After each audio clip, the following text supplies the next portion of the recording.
Hello' guys, good morning. আজি আমি আহিছোঁ দিৰাকৰ গোসাঁই ঘৰত। এইফালে দেখিব পাৰিছে ভকত গৈ আছে। এইফালে নামঘৰ আছে, চাৰিওফালে নামঘৰ আছে। এইফালে গোসাঁই ঘৰ,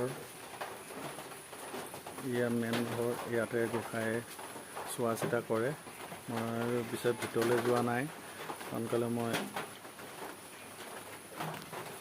এই ধুতি গামোচা লৈ নাহিলোঁ, জোতা পেণ্ট পিন্ধি আছোঁ কাৰণে মই ভিতৰলৈ যোৱা নাই। চবফালে নামঘৰ। এজন আমি গোসাঁই দিৰাকৰ গোসাঁই সৰুজনৰ ঘৰত আছোঁ। সৰুজনৰ ওচৰত ডাঙৰজনৰ ঘৰ এইফালে অকণ যাব লাগে। এইফালে আপোনাক দেখাইছোঁ।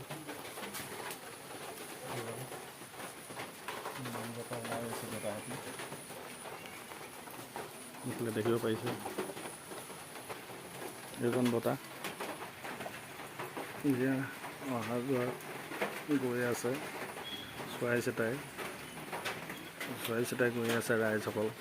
মই ইয়াতে বাহিৰতে বহি আছোঁ। এই দেখিছে ঘৰ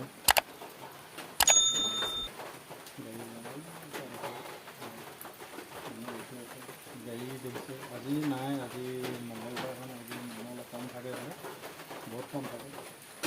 2-3খন মানুহে গৈ আছে, মানুহ হৈ আছে। বৌহঁতে ইয়াত সোমাই আছে। বৌ এজনী বাইদেউ এজনী আহিছে, ভিতৰত সোমাই আছে, চোৱাই আছে। মই ইয়াতে বহি আছোঁ। মই মানে ধুতি গামোচা লৈ নাহিলোঁ, পেণ্ট পিন্ধি আছোঁ সেইটো কাৰণে।